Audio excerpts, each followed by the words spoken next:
We're back. It's Fathom Family podcast. We're so excited to be here. I mean, it's been something we've talked about for a really long time. And so now we're just making space for it. And we're saying, okay, marriage, family, all things home, Yeah. just life. Let's talk about it. Hungry, humble, honest. Let's come to the table. Yes. Let's keep growing. And we pray this is helpful for you as you're driving down the road or you're sitting on the couch at night. You're just kind of thinking through kind of where Hmm. things are at in your marriage. It's a good kind of conversation starter to Yeah. keep things going. We've been in this series called Power Struggle, Uh-huh. just talking about, right, what does it mean to become one? Because usually it's just like both of us kind of having our own way and wanting Yes. our own way. And so it's been good. I want to get us started. This last episode of this series, we're going to talk about how to make godly decisions together. Hmm. Um, This is episode 4. Did we say that? this is episode 4. 4. Episode 4. This is how to make godly decisions. We want to talk about that. And I think I learned this lesson pretty early on, at least how to not do it. I was in college. I was about 20 years old. Tierna graduated, was working a full-time job. And I was eating like Hot Pockets and stuff, and she felt bad for me. I was eating a lot of Hot Pockets and ham and cheese sandwiches. And so about once a month, she would send me a little money to just, help me, be able to go out to eat, go to Zaxby's a couple times or something. And Live it up.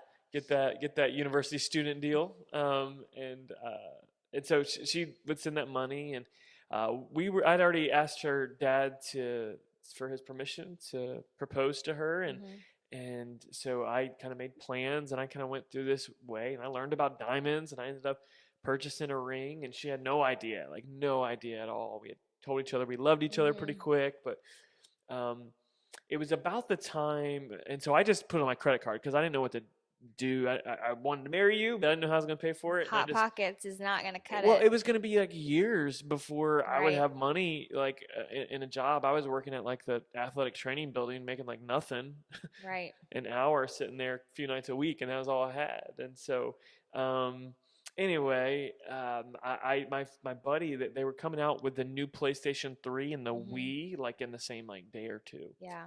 And so it was time, and I guess people still do this. Like when the new system comes out, they're just not easily to get a hold of, and so people wait for them or they'll buy them, for super expensive prices on eBay. And so he told me about this, and I'm like, my wheels started turning. I'm like, Hmm. I could I could get I could buy one of these and then I could sell it real fast on eBay and like triple my money. This is Right. awesome. And so I ended up doing that. And one day my buddy called me up. There's a couple left. Like, let's do it. And I'm like, light bulb, let's do it. Well, I get on the phone with Taryn later that night and tell her I'm like so stoked. I'm just like, I'm such a good like young business entrepreneur. She's gonna see how smart I am with my money. This is gonna be awesome. And that is not the response I got.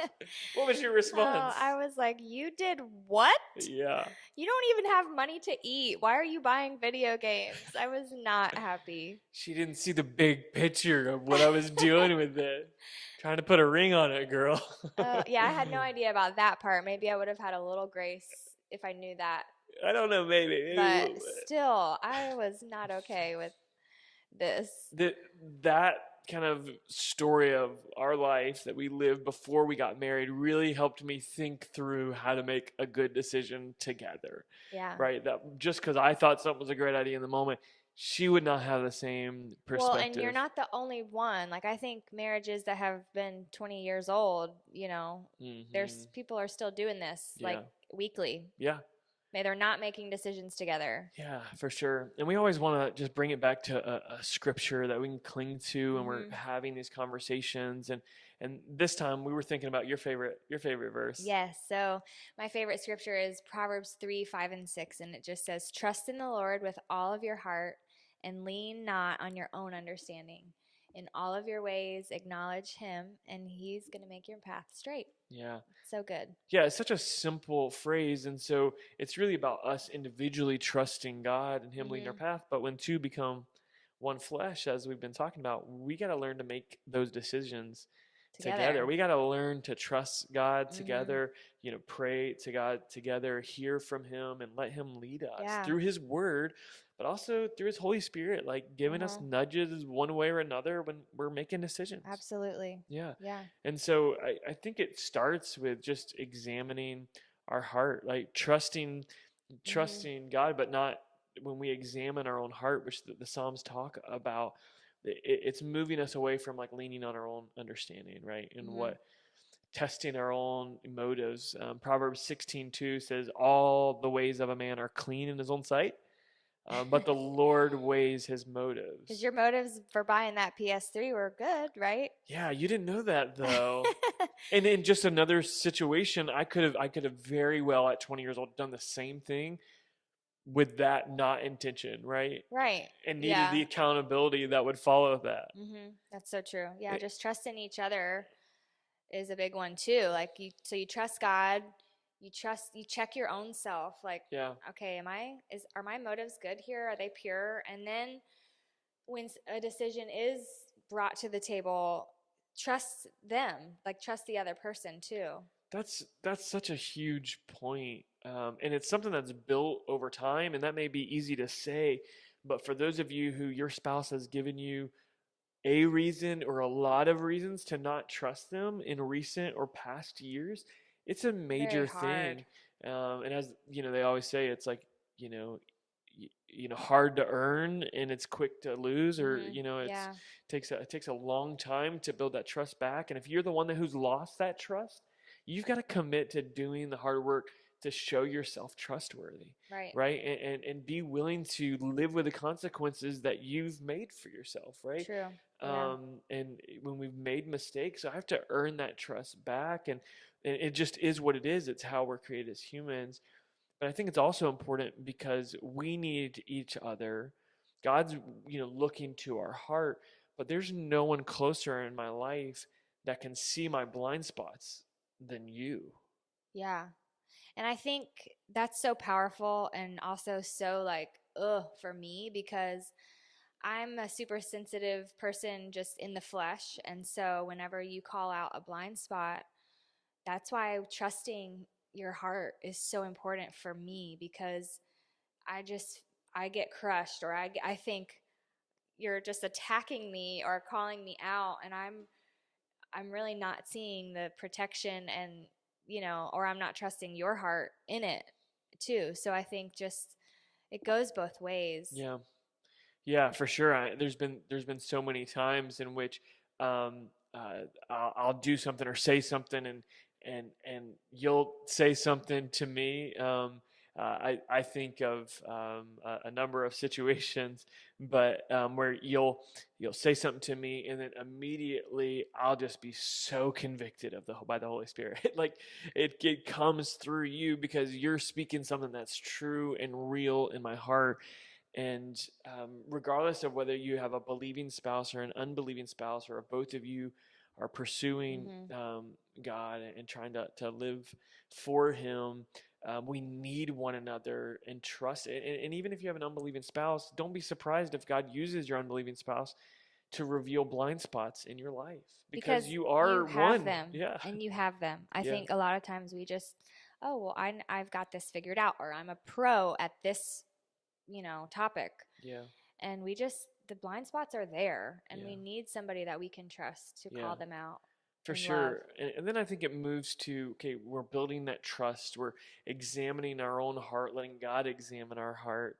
Then it moves to like just valuing each other's perspective. Like when that trust is Mhm. there, then I'm going to care about what you have to say on what decision should be made. I Mhm. value that. Yeah, Yeah.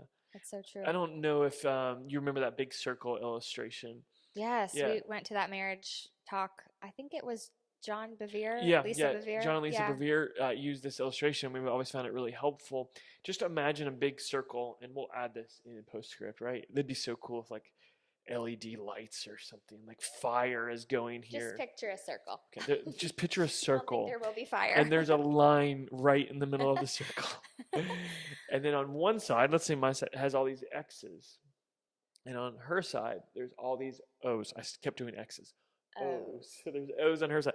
And the X's and the O's represent my experiences and my wisdom and my perspective, my ideas, and her ideas and experiences and Mhm. wisdom that we bring to the table. Mhm. And often we look at this and we have a battling of X's and O's, right? My ideas Mhm. versus her ideas, and who's right, who's going to win out. But again, when we look at this, when two have become one flesh, the line in the middle that I said we got to put there, we remove that line because we're one flesh. Mhm. And everything that she's been through, all that she's experienced in her upbringing, and her adult life, and her career life, all that comes to the table. The things she's seen comes to the table. And so all of a sudden, what little wisdom and experience I feel like I have, it's doubled when I get married. It's So doubled. cool. Yeah, it really is. And but that only works if I value and trust and respect what my spouse brings to the table, and their wisdom and their experience. And if I do, then all of a sudden we're going to have a lot better decisions that are going to happen in our life, Mhm. whether it's at our job, whether it's at home and raising our kids, whether it's about the house we buy or the job we take, whatever it might be. We've tapped into a lot bigger reservoir than what we had before, Mhm. and that's before we even two people begin to pray about it, right? That's just into Yeah. our natural wisdom before we actually say, Holy Spirit, Mhm. you lead us. All things are plain and open to you, or laid bare before you, as Uh-huh. Hebrews says. Yeah, that's so powerful because I think a lot of times we just sit over here with our perspective and we want you to hear that and nothing else. But it's so cool when they can come together. And sometimes it's your perspective that wins or we go with, and sometimes it's mine. And again, it's just back to the beginning of we're not on a different team here. We're Yeah, just offering different perspectives and we need that. We need each other. yeah. I think where the rubber hits the road beyond the heart stuff, right? The Mhm. heart stuff right there is huge. And where it gets really practical is when we talk about listening and communicating better, right? Learning to listen to one another and to communicate clearly to one another. I was watching football this past weekend, watching the GOAT, watching Tom Brady with his offensive coordinator, and it was the 2 minute drill. It's like into the game, and the Bucks are down. They're trying to score to win the game, and the coach is calling the play in his ear, and he's shaking him off, and he's like, "Nope, I don't want that one." It just reminded me of like a pitcher and a catcher, right? That they're the catcher is like throwing the signals between his legs on what pitch to throw, and the pitcher's just no. There's this relationship back Mhm. and forth where we're listening, we're communicating to one another. And I think we can develop that in our marriage, but it's going to take time and it's going to take work to first become good listeners, because we all have different marriages and makeups of talking and listening, you Mhm. know? Yeah, because I think sometimes it's maybe three different ways. Like I do all the talking, or you do all the talking, or we're both talking so loud over each other that, Or both of us are in our corners. There's a fourth way. Yeah. yeah. And then, even if you're a good communicator, a good speaker of your side, if you will, sometimes we're not listening. We're just talking, talking, talking. And then maybe we let them say a couple words, which sounds awful, anyways. We let them. Yeah. Because while they're talking, we're just coming up with the next thing to defend. And so that's a dangerous place to be where you're not listening to the other person and you're not understanding what they have to say. Yeah, you're allowed to have what you have to say too, but I think it's just important for us to actually stop talking and listen. Yeah. Um, We tell our kids all the time, 2 ears, one one mouth, mouth. right? We should be listening twice as much. Yeah. And the scriptures tell us be slow to speak, Hmm. quick to listen, Yeah, and slow to get I angry. think too, like a lot of times, and not really a lot, like we are faced with decisions where it's not the Tom Brady coach in the ear, you Yeah. have to do it right this minute Hmm. decision. It's like, hey, I hear you and you hear me, and now let's just talk about it tomorrow. Can we Yeah. pray about this for a Right. couple of days? Can we like step back and see if God wants to show us anything else about Hmm. this that we haven't noticed yet? Mm. And a lot of times when we give that space of, okay, we've brought everything we have to the table and we've heard both sides, Yeah. because sometimes it's easy, like, oh yeah, that's a good decision. Yeah, Let's it's do easy when that. we agree on things. Right. Yeah. But when We're it's talking about something we the struggle with, disagreement. it's just so important for you to say, let's table this for a minute and pray about it and just see if we're thinking the same thing in 2 days. And it goes back to the submission thing, Mm-hmm. right? That if I'm willing to submit in that moment and be like, she says she wants more time and she wants to pray about it, I 100% should agree with that. Yeah. Even if like my flesh says no, I want to make this decision now. Reality of it, Mm-hmm. why do I feel pressure on the car lot to buy the car? Is it gonna be gone tomorrow? Is there gonna be no cars available tomorrow? Well, and You if we know, believe that God is sovereign, even if the car is gone, a right? That better wasn't one is going yeah, to be there, absolutely, yeah. We know that So, he's gonna work that but I think out. we do feel that like pressure of if we don't make this decision right now, it's Yeah, gone. yeah. We got to be aware of those once Mm-hmm. in a lifetime deals that we feel like, oh man, and sometimes that's how we pressure one another to get our Mm-hmm. way. We don't have time. But really going back to our verse, it's trust and learn and lean not on your own Yes, understanding, right? He's yes, going to make our yes. path straight. And so we're just keep submitting to God first, Mm-hmm. drawing close to Him, and our power struggle, as much as it can be here, most of the time our power struggle is here. Yeah. And so we pray that in your life, in your marriage, whether you're preparing for marriage, you're engaged and on the route there, or marriage is in the rocks right now, or maybe it's in a Yeah. great place, we pray that this series has been helpful for you to grow in your marriage Uh-huh. and all these different topics. Hopefully, they're helpful for you. We look forward to just providing more resources for you in the coming days with the Fathom Family podcast. Whether you're watching on YouTube or you're hanging out on one of the cool podcast areas. Yes, and since we are so new and we're just trying to get all of this content out there, please like and share and subscribe because For sure, it reaches more it's people. not for us. It's just to reach more people, and we just see like such a breakdown of the family, and so we're just trying to do our part to pour in, and we love you guys. Yeah, absolutely. We'll see you for our next series coming up. Bye.